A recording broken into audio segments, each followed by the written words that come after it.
Hi guys, I'm Alex and welcome to this month's monthly favourites.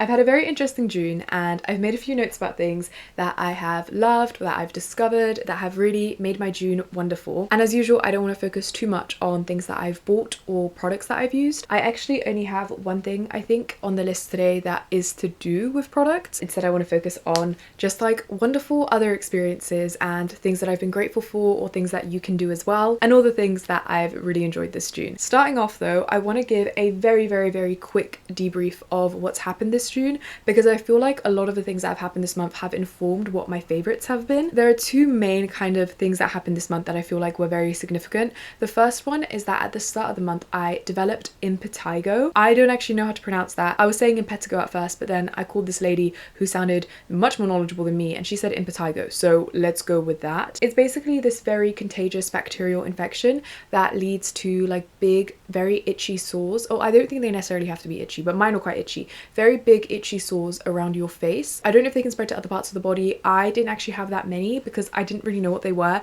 and at first whenever I had any sores appear, I mostly had them here and like a few on my cheeks. I would put Vaseline on them. I think that kind of like helped to create a barrier so the bacteria didn't spread as much. But once I realized that it wasn't going away, I went to see a pharmacist and they gave me antibiotics and it ended up clearing up. But that whole thing was about like a few days of it sneaking up on me and me not knowing what it was and just being actually really concerned because I suddenly had these big painful open sores appearing on my face, and then a week of me not seeing anybody other than my partner and my family whilst I was on the antibiotics, and it cleared up. Then I had like a brilliant week where I was cleared up. I was so happy to be out and about and seeing people, especially because I get very depressed when I don't see people, and that's something that we're going to talk about in a moment. I was feeling so amazing because I was like out every single day. I would do my work and then the moment I had free time I would be with so many people and it was so wonderful.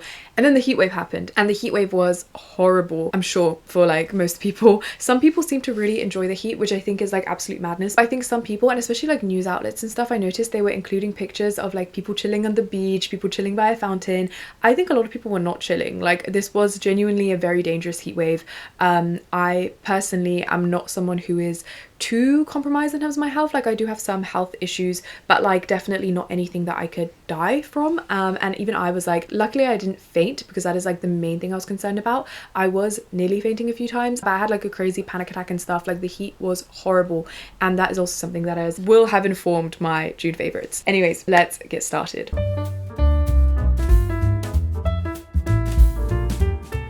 The first thing that I want to talk about that I really loved is an author that I read. This actually isn't relevant to the context I just gave, but other things will be. I read for the first time, I think actually that's a bit of a lie, I read last month for the first time Stefan Zweig. I'm really sorry because I'm not sure how to pronounce his name, and I just realised that I was supposed to really quickly check it before recording this and I forgot to. I read Chess by him in May and I loved it so much. I really like the way he writes. I really think that the story itself was very engaging and definitely gave me like a lot of food for thought. Like, I really reflected on it for a while. My favourite author is, actually I don't know if I have a favourite author, but one of my favourite authors is J.D. Salinger, and part of why I love him is that I feel like the way he writes sits with me very well. Like, I'm just really able to engage with the way he writes very easily and just like very naturally. And I definitely had that with Stefan Zweig as well, where like everything he was saying, I just feel like the writing was so beautiful but like very easy for me to comprehend and grasp onto. And it wasn't like, for example, Clarice Lispector, who I think is a very beautiful author, I really struggle reading her work to a point that I'd say I don't really like her that much, because I just like, I'm not able to get into the flow of her writing. It's difficult for me to really kind of like sit with her and like allow her to kind of wash over me, whereas Stefan Zweig and J.D. Salinger I find very easy to kind of like lap over me in that way. So I read Chess in May, and then in June I read The Post Office Girl,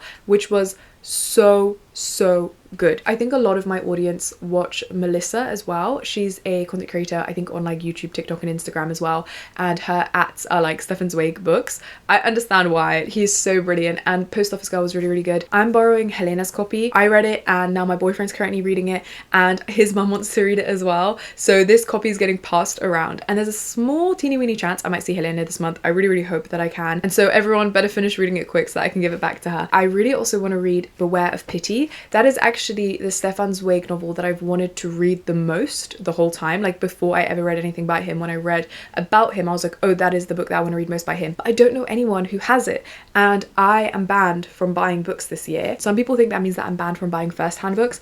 I never really bought first-hand books to begin with. I tend to usually buy second-hand books, but this year I'm banned from buying any books at all because I wasn't reading the books that I had. But now I have a problem because I don't know anyone who has Beware of Pity, and my library doesn't have it as well, so I just can't read it for now. But yesterday my mum, I noticed there was like a book parcel for her, and she did like a little unboxing. She also buys her books secondhand from World of Books, which is like our favorite place to buy secondhand books, and I have not spoken to her about Stefan Zweig or The Post Office Girl. She hasn't seen me read it or anything like that, and she was like, oh, there's this author I've wanted to read for so long, and look what she pulled out: The Collected Stories of Stefan Zweig.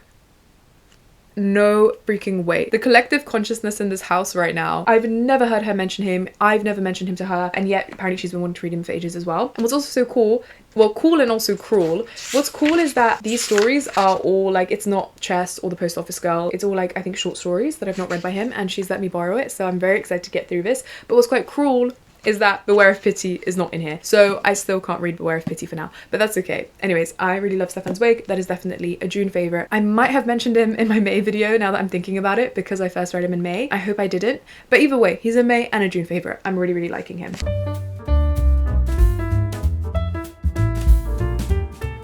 Then more to do with like the heat wave and the impetigo and stuff like that. Something I've been loving is hanging out with everyone, hanging out with like everybody and their mother and their dog. I get very, very depressed when I don't see people, but like quite badly after the impetigo. I think, okay, this is another problem that I have. I'm very out of sight, out of mind, and if I kind of find myself falling into a routine, I forget that any other routine has ever existed. So when I had like a week of not seeing anybody because I had this like highly contagious infection, I got into the habit of not seeing people, and it really like was very weird. It's like my screen time immediately shot back up. I was just like on my phone all the time. I was like really, I don't know, just like really going through it, to be honest. I was really, really down. I had no energy to do anything. And then I had this really weird day where I stayed in bed for ages. Like I didn't know what was up with me. I just like could not get out of bed, and finally was like, okay, I do have a job. It might be the easiest job on the planet, but I still have to do it, and I have to record some TikToks. So I got up, I recorded some TikToks. I was really not feeling it. I like had no, I felt like I was the least charismatic person in the world. Like I really felt so dead inside. And then my friend called me and we were talking, and she was saying like, oh, she just got up, she's been laying in bed for a little bit, like she feels so lazy. And I was like, yeah, me too. She was like, wait, but what time did you get up? And I realized, oh, I've been up since 7 a.m. Oh my god, I have been in bed for 7 hours. I was in bed for 7 hours, unable to get up, and I wasn't doing anything. Like I really don't know why. I think I was just like so depressed. I don't know, like truly no will to like get up and engage with the day.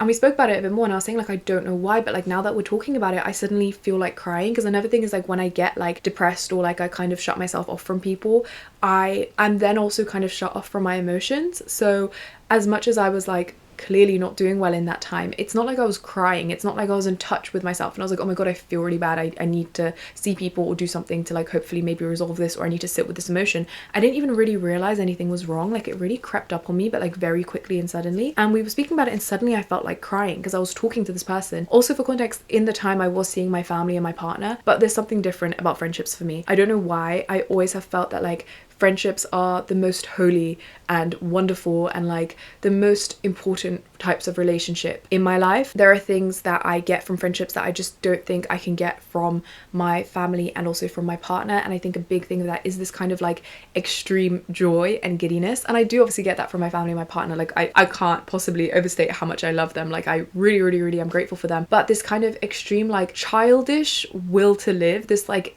eagerness to live and to get up and to like seize the day, I get that so much more from friendships, if not like only really from friendships. If ever I go a long time without seeing my friends, like I said, I get quite depressed. And like because I was talking to a friend for the first time in ages, I just like nearly started crying, and I was like, I feel so bad, I feel so bad, I feel so desperately alone because I've not seen friends for like a week. Absolute drama queen. She was like, okay, actually I'm hanging out with my dad if you'd like to come join us, because I get on with her dad quite well. So I went and we were at like a bar or something. I wasn't drinking, I don't think they drank either, but we just like got cute mocktails and we were at the bar. We ended up getting dinner together. I ended up staying with them so long. The next day I made plans to see people because I realized how much better I felt after seeing people. And as I was walking to see the people the next day, I called that same friend, and she was like, oh my god, you sound completely back to normal. You sound like the most chipper person ever. I was so giddy and excited. And afterwards I had like a week of seeing people all the time, and something that's been really nice, I think like last year or maybe the year before, I spoke a few times on here about something that I called anxiety challenge. When I was young, had really bad social anxiety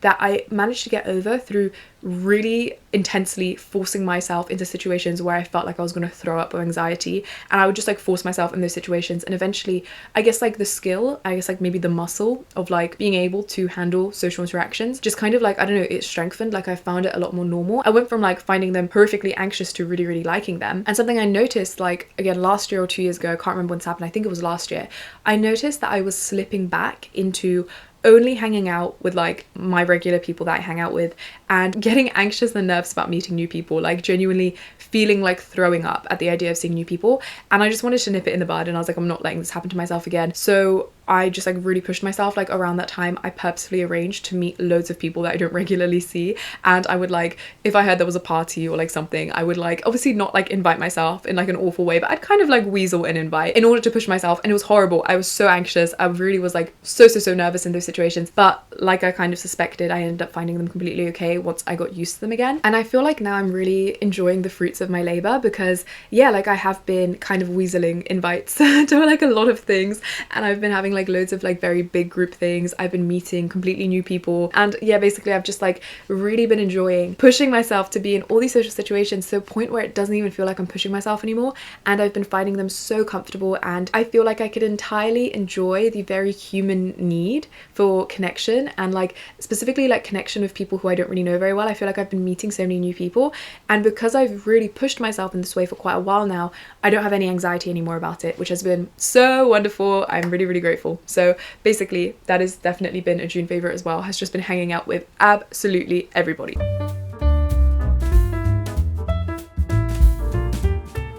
The next favorite is like the complete flip side of that, which is that I've been gaming, guys. I really rarely play video games and watch series, like, or things like that, because I get very like, if I start something that is interesting, I have to see it all the way through. I cannot think about anything else. I'm very like obsessive with the media that I watch. That's why movies are great, because I start them and then they finish, and then I have that resolution. But when I'm watching a series, like I very rarely start series because I just get obsessed with them and I have to watch them and I'm constantly thinking about them. And I really struggle having high screen time, which is why games and series in particular are so bad for me, because I will just like for 10 hours watch this movie or play this game and I will feel horrible afterwards. I will feel so bad afterwards, but I really can't help myself. And even though I will feel bad afterwards, I'll still be tempted to continue. But anyways, because of the heat wave, there was really nothing else to do. And I think because I was so uncomfortable in the heat wave, especially because like my room is like an oven. My room is the hottest room in the house, but because it's like, I guess kind of my office technically. Like for example, if I'm recording things, I have to do it here. If I'm editing things, specifically with some things, I have to edit them in my room. And also I just like prefer it because I have all my stuff here. Basically, like I could go downstairs where it was a lot cooler, and I would take breaks going downstairs. Still wasn't very cool, by the way. It's just my room is like absurdly hot, and so I think that I kind of was at a point where I was like, I just want to check out of my body. Like I don't want to engage with these feelings. And so I was like, okay, high screen time. And I was using my phone, using my laptop, using my computer like throughout the whole heat wave in a way that's quite bad. Like I felt really awful afterwards, but I think I would have felt awful anyways because the heat wave was so uncomfortable. And so I decided like it kind of makes sense to, I guess, stimulate my brain still by like doing those things when my body is like unable to like function really. Also my period, I've spoken quite a bit on here about how excruciatingly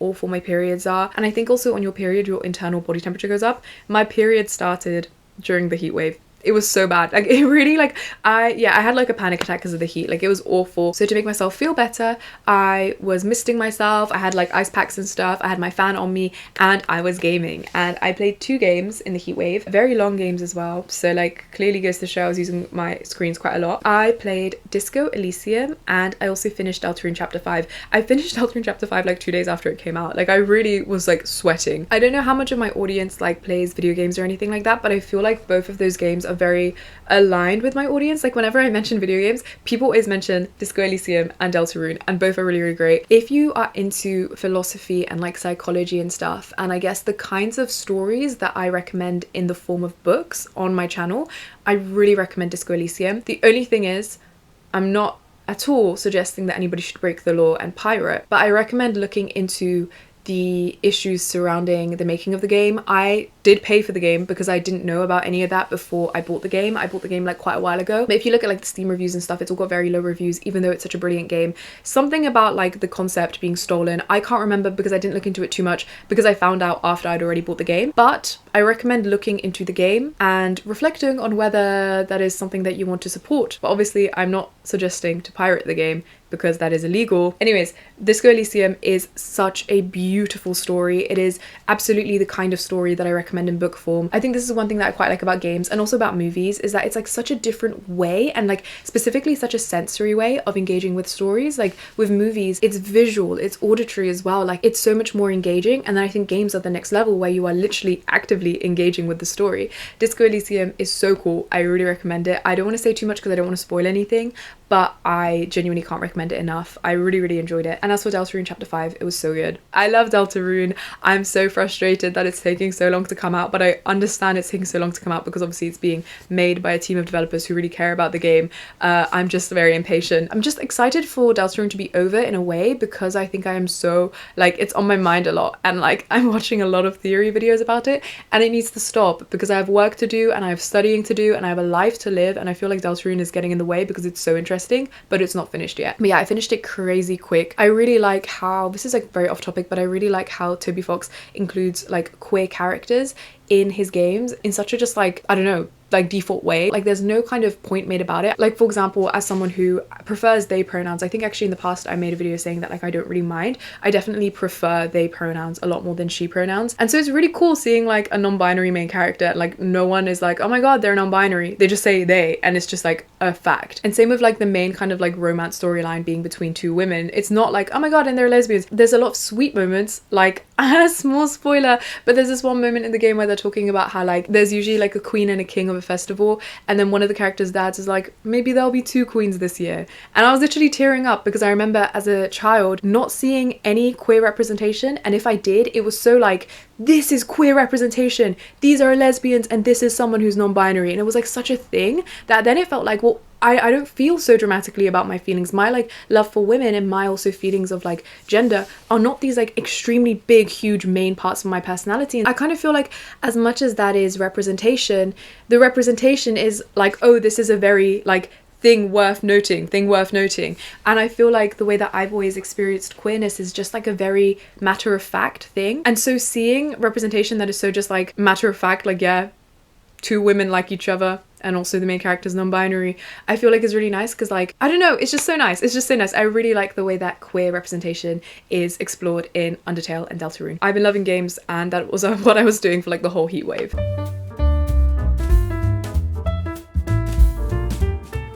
The next thing that I want to talk about are the only products that I want to recommend, and it's not even really like specific products, but I have been so obsessed with rose smelling things recently, like rose scents. I really like perfume because I really like, I don't know, I just like sensory play. I really like smelling lots of different things. I really like every day getting to choose what is like the main scent of the day that I will be smelling. I really, really like it as like a sensory thing, but obviously perfumes are very expensive. Also, you can play with scents in a lot of ways that are free. I like to pick wildflowers sometimes. I recommend looking into like rules around like wildflower picking, obviously like in order to make sure that you're not over picking or picking like endangered plants or anything like that. But generally, like even not like picking plants, but like even just like smelling plants, I really love smelling things. I have a perfume that I usually use in the summer. It's Floral Street Sunflower Pop. It's like a very juicy, summery, oranges and grapefruit and like very bright fruits. Like that's the kind of scent that it is, and that is like for years now that's been like my go-to summer scent.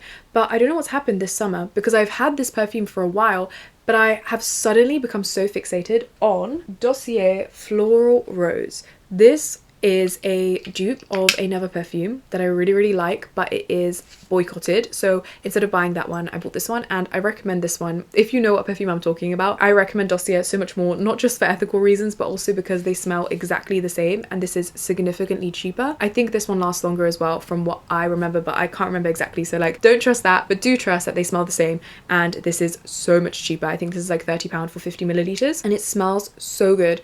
I don't really like rose scents that are super sweet and like very juicy.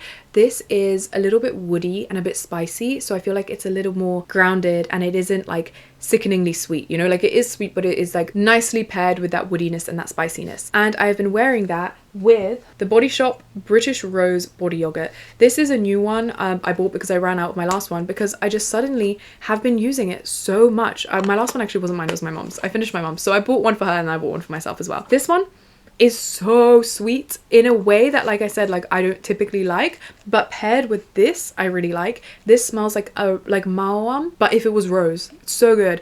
And I've also been using loads of rose like hair care products and body products. I've been using my mum's shower. Basically, like we have 2 showers in the house and one is broken, and now me and all my siblings are using my mum's shower, and it's been really nice because I've been playing with all of her lovely scented conditioners and stuff like that. She uses just like drugstore ones, but like they smell so good, and she has quite a few rose ones, and I've been using those. And then I went and I showered at my friend's house, and he had a Faith in Nature rose shampoo and conditioner. Basically just like everything rose has been so good. Like I feel very fixated and obsessed with the rose smell this summer. I've been like smelling roses every time I walk past them, and also like I live in England. A lot of middle-aged ladies here love planting rose bushes, and they are gorgeous. Like I've been seeing some impressive humongous rose bushes in people's front gardens, and I have been smelling them, and they've been smelling amazing. I really want to buy, I think I will buy it because it's actually quite reasonably priced, the Caudalie rose shower gel. I really like Caudalie. They are, I think their whole brand is vegan, but they are also BDS safe, so I really recommend them. And yeah, I think I might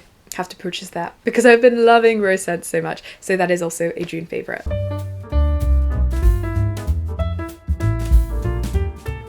Another June favorite that I've loved so much is kind of linked to what I was saying about seeing people a lot, but this is a more kind of like specific activity that I've really liked, and that is humongous group walks. This has kind of come about because I'm part of like I've got quite a lot of friends, and I've got like a few separate friend groups, but I'm part of this one like quite humongous friend group of like, I don't actually know how many people are in it, over 15 people for sure. Like it's quite like a big friend group, and because of that we rarely meet as a big group. Like maybe like, no, actually not that like rarely, to be honest. Maybe like once every month or two we meet as like a huge group, but we call a lot because it's like such a big group. We're all part of like a Discord channel, so I do speak to them quite regularly, but I don't see them in person as often because it's really hard to arrange such big meetups, especially because like we have a few people in the group that have quite big houses, so usually they have to host the very big entire group meetups, and obviously we have to wait till they're free. We're not gonna like invite ourselves to their houses, but like for example my house is not that big, and I can maybe invite like 4 people max to my house, which is still like very lucky that I can invite that many people. But that kind of creates like subgroups in a way where like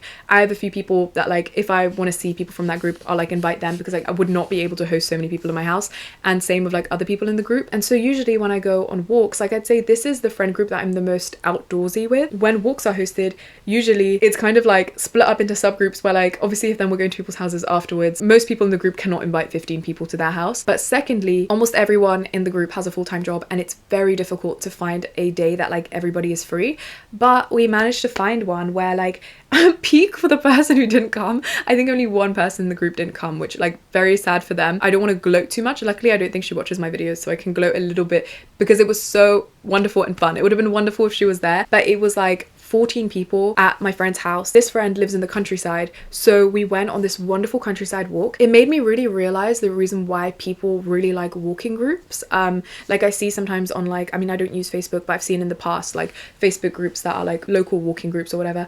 I understand, because usually when I walk I will go either with like my best friend one-on-one, or if I take people from that group it's like maybe like 4 of us or 5 of us that go on a walk. But this was like a big ass group, like 14 of me and my sweetie friends walking together, and it was so fun. It was so wonderful. It really like felt like we were like a little pack of ants. It was really, really nice. And yeah, I don't know, I've just like never, it's so silly, like I don't really know why this is a June favorite. I think I've just never gone on a walk with this many people before. I don't know, like maybe if I want to potentially like join a walking group or something, because I really, really enjoyed walking with so many people. The only thing is it's kind of hard to get to the countryside. Like where my friend lives, I had to bum a lift because I don't drive. I don't know, maybe I can try arrange with this group again, but it's really hard because everyone's busy. And again, like I'm not going to invite everyone to my friend's house. I really, really want to try and make something like that happen again, because going on a walk with so many people was just such good fun. And yeah, I don't know, tempted to join a local walking group. I'm going to keep that in mind because I just enjoyed it so much.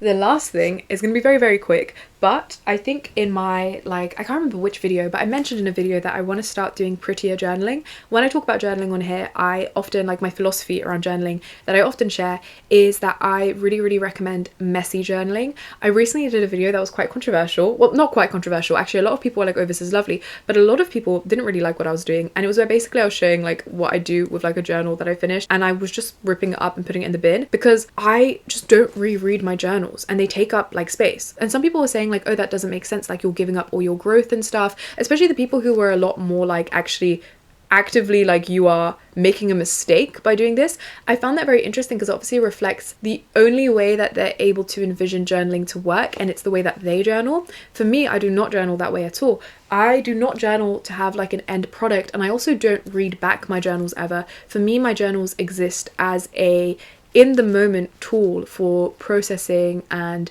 digging deeper and understanding. It's almost actually hard to name what my journal is for because it's so like in the moment that I decide that it's helpful that it doesn't really have like a specific purpose, because the purpose changes depends on what I need the journal for in that moment. Like it is a very functional tool. It's not a pretty tool, and it's also not a tool that I like a lot of the time when I journal, it's really not clear what I'm talking about. I do like really messy flow charts. I draw pictures in it. I stop sentences midway through because I'm writing in a way that I feel like is extremely helpful in the moment, and I know I'm not doing it for me to then look back on after. Some people like to keep journals as a record of what they've been up to, and I think that is awesome as well. Some people like to make very pretty journals. I think that's awesome as well. These all kind of serve different functions, and for me the function of my journaling has always been very in the moment, so it's been very messy.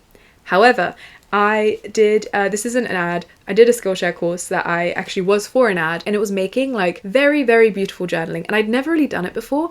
But in that video I think I said that what I want to start doing is doing like monthly spreads or whatever, and obviously it's a new month now, so I did do a July spread. My June spread was really, really ugly. I don't want to show it. I think my June spread was a bit overstimulating. My July spread is a lot nicer.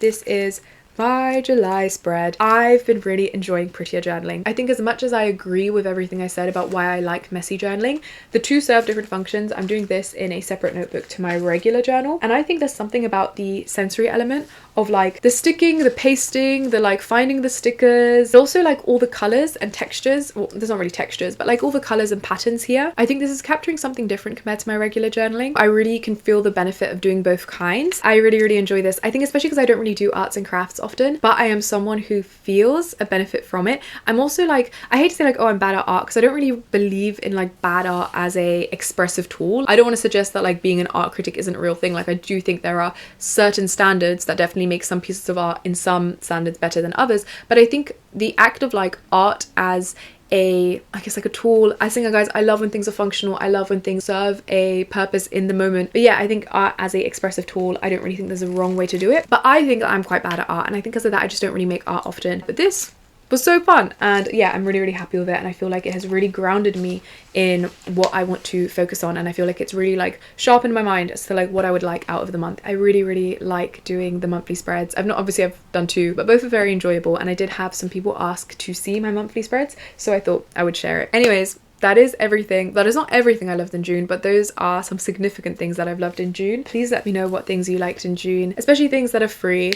I really, really like doing this series because I think it also helps me. Like, I think my content has changed a lot because when I first started making YouTube videos, and also when I first started on TikTok, I had like a bit of a spending problem, but like I don't want to say spending problem because there are people that are in lots of credit card debt, and I don't want to like suggest that my issues were anywhere like near as bad as that. But I definitely like, I bought way more than I wanted to, and I really struggled not doing that. Like if I said to myself, okay, I really want to have this budget for the month, I would always go way over it. I really struggled with that kind of self-control around spending, whereas now it's just not an issue anymore, and I think I really don't buy often. And I also think that the way I spend aligns a lot more with my ethics and my feelings around like consumerism and capitalism and buying things in order to kind of like buy a personality or buy a identity rather than like creating the identity from inside, blah blah blah. I feel like the way that I buy is a lot more aligned with that now, and so I just don't buy things as often. And I think like that's one reason I really like doing this series, because at first I found it hard to think about things I loved in a month that weren't linked to things I'd bought. But now I actually find it really easy, and I don't know, I hope maybe in some way, if you are somebody who struggles a bit with, especially if like you use social media, because my spending got a lot worse when I went back on social media, if you are somebody who does feel enticed by beautiful things and like wants to buy things to kind of express a personality or an identity that you feel very strongly connected to, but obviously it's like a lot easier to signal that to other people through products, I hope that this series is helpful. That's why I try kind of stay away from talking too much about things that I've bought. So please let me know things that you've loved this month, and if there are things that you bought that you loved, do share them. But also I'd love to hear some things that you've loved that are free. If you like this video, please like this video. If you've not subscribed already, please do subscribe. I love talking about all sorts of things on my channel, and if you like this video, I really think you'd like the rest of my videos. As usual, thank you so much for watching, and I'll see you guys next week. Bye bye.